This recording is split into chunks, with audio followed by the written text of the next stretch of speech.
லகரம் நேயர்கள் அனைவருக்கும் வணக்கம். தமிழ்நாட்டு அரசியலில் பல்வேறு துரோகங்களை எடப்பாடி பழனிசாமி செய்திருக்கிறார். அந்த துரோகங்களுக்கு விலை மதிப்பு எப்பொழுது கொடுக்கப்படுறோம், அந்த துரோகங்களுக்கு எப்பொழுது தண்டனை கிடைக்கும் என்று நம்ம காத்து கொண்டு இருக்கிறோம். அந்த காத்து கொண்டிருக்கிற வேளையில் தான் தனபால் அவர்கள் ஏற்கனவே கனகராஜனுடைய மூத்த சகோதரர் நீதிமன்றம் செல்கிறார். நீதிமன்றம் செல்வதற்கு முன்பாக அவருடைய சாட்சியங்கள் எல்லாம் அளிப்பதற்காக 2000 கோடி ரூபாய் விலை பேசப்பட்டு மிரட்டப்பட்டிருக்கிறார் தனபால். அப்படி மிரட்டினாலும் அவர் அச்சப்படவில்லை. காரணம் என்னன்னா, நம்மளுடைய தம்பியோட உயிரே போயிருச்சு, நாம இனிமேல் எடப்பாடி பழனிசாமியை சிறையில் அடைக்காமல் விடக்கூடாதுங்கிற உச்சத்துக்கு அவர் போயிட்டார். அதுபோல் சயானும் அப்படித்தான். சயானை கொலை செய்வதற்கு வெளிமாநிலங்கள்லேருந்து ஆட்களை தயார் பண்ணி ஆக்சிடென்ட் பண்ணி விபத்து பண்ணும்போது அவருடைய மனைவியும் மகளும் இறந்து போகிறார்கள். ஒரு மனிதனுக்கு நன்றாக யோசனை செய்து பாருங்கள். ஒரு மனிதர் இருக்கிறார், ஒரு மிகப்பெரிய தவறை செய்திருக்கிறார். அந்த தவறை செய்ய சொன்னவன் ஒருத்தன். அப்போ அவரை கொலை பண்ண வர்றாங்க. மனைவியும் மகளும் இறந்து விட்டால் அப்போ கோடிக்கணக்கில் பணம் இருந்தாலும் கூட அவருக்கு என்ன பயனாக இருக்க முடியும்? மனைவியை மகளை இழந்த பிறகு கோடிக்கணக்கில் எடப்பாடி கிட்ட பழனிசாமி கிட்ட பணம் வாங்கிட்டு அப்படி என்ன உல்லாச வாழ்க்கை வாழப்போகிறார்? அதே தமிழ்நாட்டை சேர்ந்தவங்களா இருந்தால் பணம் வாங்கிட்டு கூட மாறிடுவாங்க. உண்மையாகவே மலையாளி சயானை நாம் இந்த இடத்துல பாராட்டுறோம். உண்மையாகவே இருக்கிறார். என் மனைவியும் மகளும் இறந்து விட்டார்கள், இந்த எடப்பாடி பழனிசாமி கிட்ட வாங்குற பணம் என் மயிருக்கு சமானம் என்று அந்த பணம் வேண்டாம். நான் எடப்பாடி பழனிசாமியை சிறையில் அடைக்காம விடமாட்டேன். குற்றவாளி தண்டிக்கப்பட வேண்டும். நான் குற்றம் செஞ்சிருக்கேன் தான், ஆனால் எடப்பாடி பழனிசாமி தான் கனகராஜ் மூலியமா அந்த வேலையை செய்ய சொன்னாருங்கிறத விஷயத்தை ஊருக்கு உலகுக்கு அம்பலப்படுத்துகிற வகையில் நீதிமன்றத்தில் எல்லாத்தையும் போட்டு உடைச்சிட்டார். அப்போ எடப்பாடி பழனிசாமி என்ன பண்ணுறாரு? சயான கொலை பண்ண முயற்சி பண்ண போய் முடியலை. அடுத்து கனகராஜ் ஏற்கனவே கொண்டுவிட்டார். தனபாலை கொலை பண்ணுறதுக்கெல்லாம் முயற்சி பண்ணலை. அவர் கொஞ்சம் உஷாராக இருந்துட்டார். தனபாலுக்கு 2000 கோடி. எப்பா இந்த கொடநாட்டு வழக்கில் ஏற்கனவே இந்த கொடநாட்டு வழக்கில் ஈடுபட்டவங்க 17லேருந்து 20 பேர் வரலையும் உள்ள களத்தில் இறக்கியிருக்காங்க. உள்ள களத்தில் இறங்கி அதில் தினேஷை கொலை பண்ணியிருக்காங்க, கனகராஜை கொலை பண்ணியிருக்காங்க, சயானோட மனைவி மகளை கொலை பண்ணியிருக்காங்க. எத்தனை கொலைகள் எல்லாம் செய்துவிட்டு என்னை வீட்டுக்கு விசாரிக்க வேண்டும் என்று தமிழ்நாட்டிலே ஒருவர் சொல்லுகிறார் என்று சொன்னால், அப்படிப்பட்ட ஒரு அரசியல்வாதியை குண்டு கட்டா தூக்கிட்டு போயிருக்கணுமா இல்லையா நீதிமன்றத்தை? அப்போ விலை கொடுத்து இத்தனை ஆண்டு காலமாக விலை கொடுத்து வாங்கி இருக்கிறாரா எடப்பாடி பழனிசாமி? தொடர்ந்து ஒவ்வொரு வழக்கிலும் எடப்பாடி பழனிசாமி வெற்றி பெற்று கொண்டே இருக்கிறாரே. அதற்கு யார் காரணம்? எல்லாம் அந்த சதா சிவனே தான் காரணமா? சிவன் தான் ஆட்டி படைக்கிறாரா? சதா சிவமா? ஆண்டவனுக்கு தான் வெளிச்சம். அப்போ ஒவ்வொரு குற்றங்களிலிருந்தும் இந்த குற்றவாளியாக எடப்பாடி பழனிசாமி தொடர்ந்து தப்பித்து கொண்டிருக்கிறாரே. இதற்கு யாரெல்லாம் துணை போயிருக்கிறார்கள் என்று பார்க்கையில் இதற்கு வெளிமாநிலத்திலிருந்து சில சம்பந்திகளோ பந்தமிகளோ யாரோ துணை போயிருக்காங்க. ஆக சட்டத்தின் பார்வையிலிருந்து தப்பித்தாலும் இறைவன் மூலமாக மீண்டும் சட்டம் ஒரு இருட்டறை என்பதை துடைத்து விட்டு வெளிச்சமாக அது வெளியில் இன்றைக்கு தலையில் நங்குன்னு ஒரு கொட்டு வச்சு நீதிமன்றத்துக்கு வாயான்னு சொல்லிருச்சு. நீதிமன்றத்துக்கு ஏன் உலகத்திலே பெரிய அதிசய மனிதரா எடப்பாடி பழனிசாமி? அம்மையார் ஜெயலலிதா அவர்களே நீதிமன்றத்துக்கு செல்லுகிற பொழுது நீ என்ன பெரிய அந்த அளவுக்கு என்ன நட்சத்திர தலைவரா? எவ்வளோ பெரிய நட்சத்திர தலைவராக இருந்தாலும் நீதிமன்றத்தின் பால் இங்கே எல்லாருமே சமந்தான் என்று நீதிமன்றம் ஓங்கி தலையில் ஒரு குட்டு வச்சிருச்சு. ஆக 2019 ஏற்கனவே மேற்றாய் மேலே ஒரு வழக்கு போட்டிருக்காங்க. அவர் மேலேயும் மனோஜ் மேலேயும் 1.5 கோடி ரூபா வரலையும் மானநட்டையீடு வழக்கு போட்டிருக்காரு. அதுதான் எடப்பாடி பழனிசாமிக்கு மேலும் சிக்கலை. பேசாமல் இருந்திருந்தாருன்னா கூட இவர் தப்பிச்சிருந்திருக்கலாம். எப்படி தப்பிச்சாலும் நான் தான் சொல்கிறேன், சட்டத்தின் பார்வையிலிருந்து தப்பித்து விடலாம், இறைவனின் பார்வையிலிருந்து எடப்பாடி பழனிசாமி தப்பிக்க முடியாது. ஆக மேத்தாய் சாமுவேல் மேலே மனோஜ் மேலே நஷ்டஈடு வழக்கு 2019 போட்டது. அது மீண்டும் விசாரணைக்கு வந்திருக்கு. மாஸ்டர் நீதிமன்றம் எல்லாம் கூப்பிட்டு நீ நீதிமன்றத்துக்கு வாயா, சட்டம் எல்லாருக்கும் சமமானது, நீதிமன்றத்துக்கு வா அப்படின்னு சொல்லிட்டாங்க. அப்போ நீதிமன்றத்துக்கு வழக்கு போகுது. ஏற்கனவே 2019 17 ஏப்ரல் மாதம் 2017 ஏப்ரல் மாதம் 24 நடந்தது 2017. அப்போ இத்தனை ஆண்டு காலமாக சட்டத்தின் பால் அனைத்து ஆதாரங்களையும் அளித்திருக்கிறார் எடப்பாடி பழனிசாமி. அனைத்து ஆதாரங்களையும் முக்கால்வாசி ஆதாரங்களை எடப்பாடி பழனிசாமி அளித்திருக்கிறார். அளித்ததின் விளைவாக அதில் தப்பித்தது சயான் தப்பிச்சிருக்காரு. ஒருவேளை சயான் இறந்து போயிருந்தால் என்ன ஆயிருக்கும் இந்த வழக்கினுடைய தன்மை? தனபால் அதாவது கனகராஜனுடைய மூத்த சகோதரர் தனபாலும் காசுக்கு விலை போய் 2000 கோடி ரூபாயை வாங்கியிருந்தா என்ன ஆயிருக்கும்? எவ்வளோ பெரிய குற்றங்களை செய்து விட்டு 2000 கோடி ரூபாய் விலை பேசுகிறாங்கன்னா இவங்களை அரசியல்வாதின்னு இந்த நாட்டில் நடமாட விட்டது நமது தவறா? யாருடைய தவறு? அம்மையார் ஜெயலலிதா அவர்களுடைய ஆத்மா உண்மையாகவே இருக்கும் பட்சத்தில் எடப்பாடி பழனிசாமி ஒரு 10 ஆண்டு காலம் சிறையில் அடைக்கணும், சாகிறவர்களையும் ஜெயிலில் இருக்கணும். அப்படியான ஒரு நிலைமையை கொண்டு வரணும். என்ன ஒரு 3-4 கொலையை பண்ணிவிட்டு இதில் அதிமுக காரங்க வேற எங்க எடப்பாடி, ஏய் யாராவது வந்து எங்க எடப்பாடி குடப்பாடின்னு சொன்னீங்கன்னா என்ன நடக்கும்னே தெரியாது. என்னையா எடப்பாடி ஒரு சயான் அவருடைய மனைவியும் மகளையும் கொண்டுவிட்டு, கனகராஜுங்கிறவரையும் கொண்டுவிட்டு, அங்கே ஓம் பகதூரா ஒருத்தனை வேலை செய்கிறவனையும் கொண்டுவிட்டு, 20க்கும் மேற்பட்ட கொள்ளையர்களை உள்ளே அனுப்பி வச்சு கொலகார வேலையை செஞ்சுவிட்டு நான் நீதிமன்றத்துக்கு போக முடியாதுன்னு சொல்கிறவரு உங்களுக்கு நல்ல முதலமைச்சரா? நான் கேட்குறேன், நான் கேட்கல, ஒட்டுமொத்த தமிழ்நாடும் கேட்குது. இதில் ஒரு விஷயம், துரோகம் செய்தவர்கள் நிச்சயமாக தண்டிக்கப்படுவார்கள். சட்டம் தண்டிக்கவில்லை என்றாலும் இறைவன் தண்டிக்கப்படுவார். ராஜராஜ சோழனுங்கிற படம் பார்த்தீங்களா? அதில் விமலாதித்தன் ராஜராஜ சோழனுடைய மகளை விரும்பிய விமலாதித்தன் அங்கு சிறையிலிருந்து கைதிகள்லாம் விடுவிக்கப்படும் போது வந்து ஒரு புகழ்ச்சியாக ஒரு பாட்டு பாடுறார் ராஜராஜ சோழனை. உடனே உனக்கு என்ன வேண்டும் என்று கேட்கிற பொழுது உன் மகளை எனக்கு திருமணம் செய்து கொடுன்னு கேட்கிறார். அப்புறம் விவாதம் நடந்து மகளை திருமணம் செய்ய ஒப்புக்கொள்கிறார்.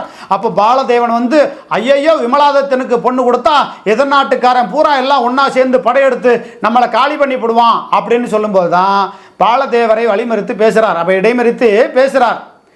எப்பா நீ உன் கூட ஒற்ற வந்த உன்னை தேடி வந்த ஒற்றன் எல்லாம் ஒவ்வொரு முறையும் வந்திருக்கான், ஆனால் நான் ஒரு தடவை வந்தேன் உனக்கு தெரியுமா அப்படின்னு கேட்டு மடக்கி பேசி அதை கண்டுபிடிக்கும் போது விமலாதித்தன் அப்புறம் ராஜராஜ மகன் எல்லாம் அவன் தலையை துண்டாக வெட்டி எடுக்கிறேன் என்று சொல்லுகிற பொழுது ராஜராஜ சோழன் ஒரு வார்த்தை அந்த பாலதேவனை பார்த்து இன்னும் இருக்கக்கூடியவர்களை பார்த்து சொல்லுவார், நான் எத்தனையும் சோதனை செய்து இவன் செய்கிற அத்தனை தீய செயல்களையும் நான் கண்காணித்து வந்தேன், ஆனால் உங்களிடத்துல கொஞ்சம் கெட்ட பேர் வாங்கினேன் அப்படின்னு சொல்லிட்டு இந்த பாலதேவனுக்கு தண்டனை இங்கிருந்து விடுவிப்பது தான்.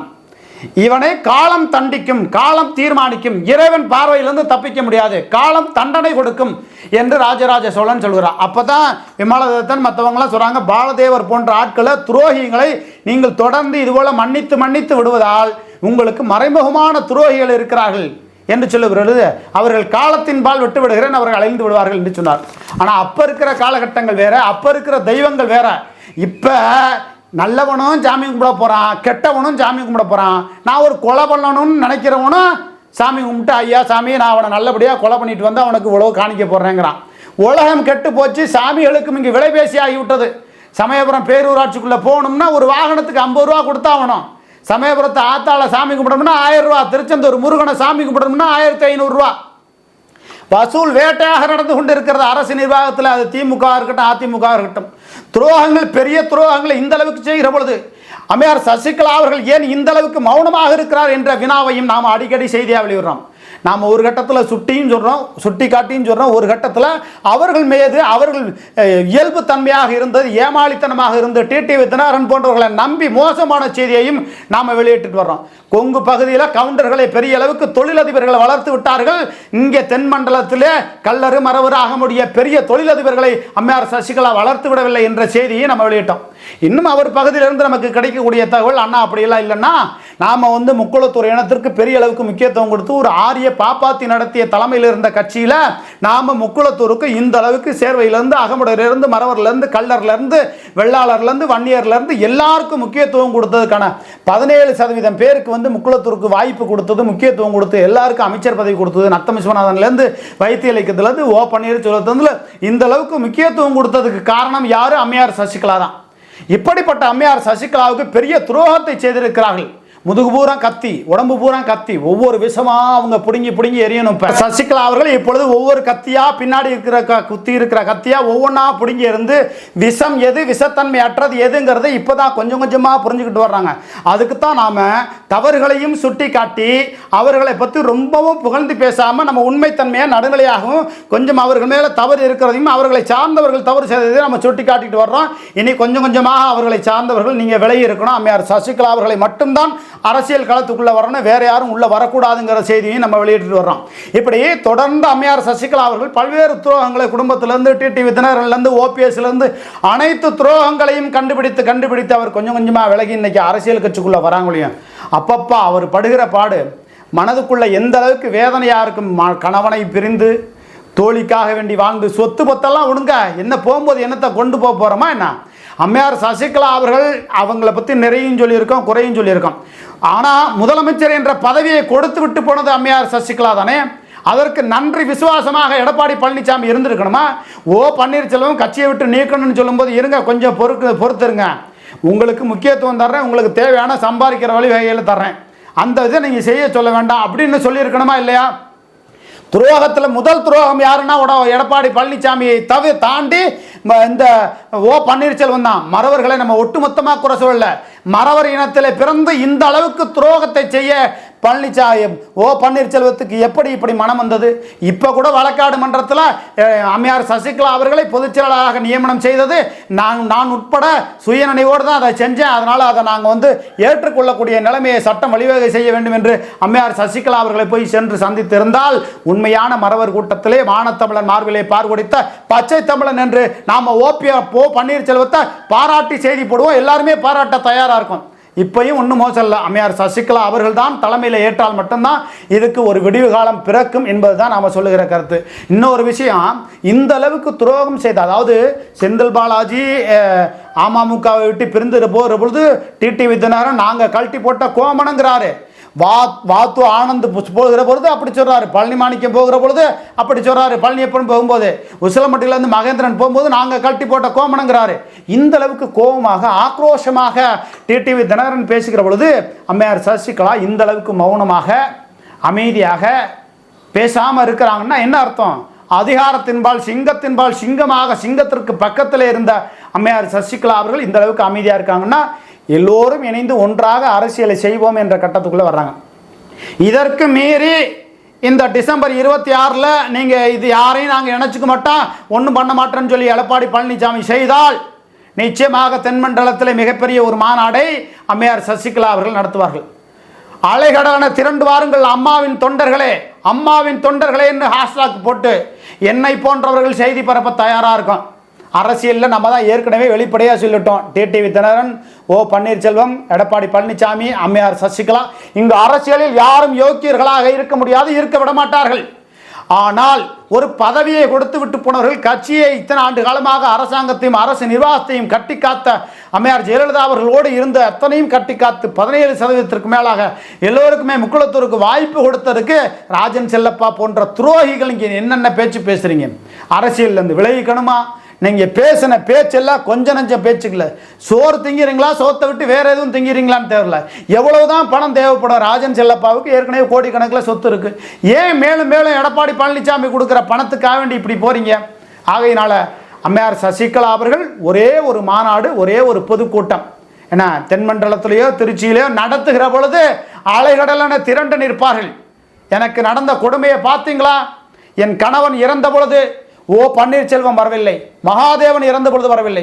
ஒரு இறப்புக்கு கூட வரக்கூடாத ஒரு நிலைமை என்று சொன்னால் தமிழ் கலாச்சாரம் எப்படி சீரழிந்து கொண்டு இருக்கிறது. நீங்கள் கல்யாணத்துக்கு போக வேண்டியதில்லை, வளகாப்பு, காதுகுத்து போன்ற மற்ற விசேஷங்களுக்கு நம்ம போக வேண்டியதில்லை. ஒருவன் இறந்து விட்டால் என்று செவியில கேட்டு விட்டாலும் கூட, காதுக்கு வந்தாலும் கூட போய் நம்ம ஒரு முகத்தை கடைசி நேரத்தில் பார்த்துட்டு வருவோம். எனக்கு அவ்வளோ உதவி செய்தார்கள் என்று போய் நம்ம பார்க்கணும்னு தோணுதா இல்லையா? செத்த மனுஷன் தெய்வமாக போயிட்டாரு, நான் முதலமைச்சராக இருந்ததுக்கு அவரும் ஒரு காரணம் என்று ஓ பன்னீர்செல்வம் போயிருக்கணுமா வேண்டாமா? எடப்பாடி பழனிசாமி அவர்களே 2 மணி நேரம் நீங்கள் மன்னார்குடியில் எம்என் நடராஜன் அவர்களுடைய வீட்டில் போய் நின்றுக்கிட்டே இருந்து பதவி வாங்கின நிலைமையெல்லாம் தெரியுமா? கட்சியை விட்டு தூக்கக்கூடிய நிலைமை வரும்போது எடப்பாடியிலேருந்து ஒருத்தர் கூட்டிகிட்டு போய் 2 மணி நேரம் நின்று பதவி வாங்கின கதை தெரியுமா?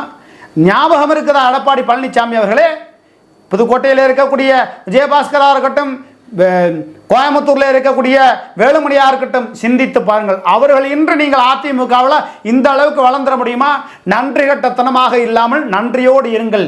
நல்லவங்க கெட்டவங்கன்றது வேறு அரசியல். அவர்களை எல்லாமல் அனைத்து இந்திய அண்ணா திராவிட முன்னேற்ற கழகம் நகர நினைத்தால் மிகப்பெரிய சரிவுகள் ஏற்படும். இப்போ அம்மையார் சசிகலா அவர்களோ எடப்பாடி பழனிசாமியோ ஓ பன்னீர்செல்வத்தாலோ தமிழ்நாட்டில் தேனாரும் பாலாரும் ஓடிவிட்டது, ஓடிக்கொண்டு இருக்கிறது என்று நான் சொல்லவில்லை. அரசியலிலே இங்கு எல்லோருமே துரோகம், வன்மம், ஊழல், முறைகேடு எல்லாவற்றையும் செய்திருக்கக்கூடியவர்கள், பணம் சேர்த்திருக்கக்கூடியவர்கள் தான், மாற்று கருத்தில்லை. ஆனாலும் கூட ஒரு பதவியை கொடுத்துட்டு போனவங்களுக்கு இந்த அளவுக்கு முக்கியத்துவம் கொடுக்காம நாயே பேயே என்று சொல்லி நான் எப்படி அரசியலில் முன்னுக்கு வந்தேன் தெரியுமா? நான் முதலமைச்சர் பதவி கிடைச்சது என்னுடைய முயற்சியால் கிடைத்தது என்று வெக்கம் இல்லாமல் கம்ப ராமாயணத்தை எழுதியவர் சேக்கலார் என்று சொல்லக்கூடிய நீங்கள் எல்லாம் உங்களுடைய முயற்சியால் முதலமைச்சர் ஆனீர்கள்லாம் மனசாட்சியை தொட்டு சொல்லுங்கள். உலகமே உங்களை பார்த்து சிரித்து கொண்டிருக்கிறது. எடப்பாடி பழனிசாமி அவர்களே, ஓ பன்னீர்செல்வத்தை விடுங்க, துரோகத்தில் முதல் துரோகம் அவர் தான். ஒட்டுமொத்த மறவர் இனத்தை நம்ம சொல்ல முடியாது. மறவர் இனம் இன்னைக்கும் விசுவாசமாக தான் இருக்குன்னு நினைக்குது. ஓ பன்னீர்செல்வத்தை தூக்கி பிடிக்காதீங்க. மறவர் இனத்தை சார்ந்தவர்களுக்கு நான் ஒரு தகவலை சொல்லுகிறேன். ஓ பன்னீர்செல்வம் ஒரு நிர்வாக திறமையற்றவர். அவரால் நிமிர்ந்து நின்று அதிகாரத்தோட எதையுமே செய்ய முடியாது. அவரால் முடியவே முடியாது. தர்ம யுத்தம் அவராக நடத்தல, குருமூர்த்தி பேச்சை கேட்டுக்கிட்டு தான் செஞ்சார். பாஜகவினுடைய நயவஞ்சகத்திற்கு அடிபணிந்த எடப்பாடி பழனிசாமியோ ஓ பன்னீர்செல்வமோ தொடர்ந்து அந்த வேலைகளை செய்ய நினைத்தால் அனைத்து இந்திய அண்ணா திராவிட முன்னேற்ற கழகம் இருக்கும் இடம் தெரியாமல் போய்விடும். ஓ பன்னீர்செல்வம் அவர்களுக்கு நம்ம சொல்லுகிறோம், பாஜகவை முழுசா நம்பாதீங்க, உங்களை தூக்கி விழுங்க போகிறது. ஆகையினால சுய நினைவோடு முடிவெடுத்து அம்மையார் சசிகலா அவர்களையும் நீங்கள் கையில் எடுத்து அவங்களுக்கு ஒரு முக்கிய பதவியை கொடுத்து எல்லோரும் இணைந்து பாஜக இணைஞ்சாலும் பரவாயில்ல, 10 சீட்டு கொடுக்குறீங்களோ இல்லையோ, அல்லது டிடிவி ஓபிஎஸ் பாஜகவோடு இங்கிட்டு ஒரு கூட்டணி போனான் போலவரில் எடப்பாடி பழனிசாமி தயவு கூர்ந்து இந்த விஷயத்தில் கொஞ்சம் சரியான முடிவை இந்த டிசம்பர் 26 முடிவெடுத்து அம்மையார் சசிகலா அவர்களை நீங்கள் உள்ளே இணைத்து கொண்டால் ராஜதந்திரமான அரசியல்வாதி. இல்லை என்றால் எடப்பாடி பழனிசாமி இன்னும் பல்வேறு சிக்கல்களை சந்திக்க வேண்டியது இருக்கும். உங்களுக்கு எந்த சதா சிவமாக இருந்து உங்களுக்கு வேற யாராவது உங்களுக்கு ஆதரவாக இருந்தாலும் இறைவனுடைய பார்வையிலிருந்து தப்பிக்க முடியாது. அரசன் அன்றே கொள்வான், தெய்வம் நின்று கொள்ளும் என்று சொல்வார்கள். ஆகையினாலே துரோகத்தை எல்லாம் தூக்கி எறிந்துவிட்டு எல்லோரும் ஒன்றாக இணைந்து இந்த அரசியல் கட்சியை நடத்துவதற்கு வழிவகை செய்யுங்கள். இல்லை என்றால் அம்மையார் சசிகலா அவர்கள் ஒரு சொட்டு கண்ணீர் மக்கள் மத்தியிலே, பொதுமக்கள் மத்தியிலே ஒரே ஒரு பொதுக்கூட்டம் போட்டு என் கணவரை இழந்து நிற்கிறேன், ஒரு பதவி கொடுத்துட்டு போனேன், என் நிலைமையை பார்த்தீங்களான்னு ஒரு சொட்டு கண்ணீர் விட்டாங்கன்னா மிகப்பெரிய அளவுக்கு அனைத்து இந்திய அண்ணா திராவிட முன்னேற்ற கழகம் எடப்பாடி பழனிசாமியால் சரிவை சந்திக்க வேண்டிய நிலைமை ஏற்படும். இதனால யார் இந்த எடப்பாடி பழனிசாமிக்கு யார் சொல்லணும்? எஸ்பி வேலுமணி அவர்களும் புதுக்கோட்டையில் இருக்கக்கூடிய விஜயபாஸ்கரும் கேபி முனுசாமியும் சிவி சண்முகமும் ஜெயபாரும் முக்கியமாக தம்பிதுரையும் செங்கோட்டையன் போன்றவர்களெல்லாம் எடப்பாடி பழனிசாமி கிட்ட அறிவுரை சொல்லி எடுத்து சொல்லுங்க. இல்லைன்னா பல்வேறு சிக்கல்களை இன்னும் இறைவன் பால் தண்டனை கிடைக்கும் என்பதைத்தான் இந்த செய்தியின் வாயிலாக தெரிவித்துக் கொள்கிறோம். நல்லதே நடக்கும் என்று அனைத்து இந்திய அண்ணா திராவிட முன்னேற்ற கழகத்தினுடைய தொண்டர்கள் எதிர்பார்த்து காத்துக் கொண்டிருக்கிறார்கள். அனைவரும் ஒன்றாக வேண்டும், தேர்தலை சந்திக்க வேண்டும், திராவிட முன்னேற்ற கழகத்தை வீழ்த்தாக வேண்டும்.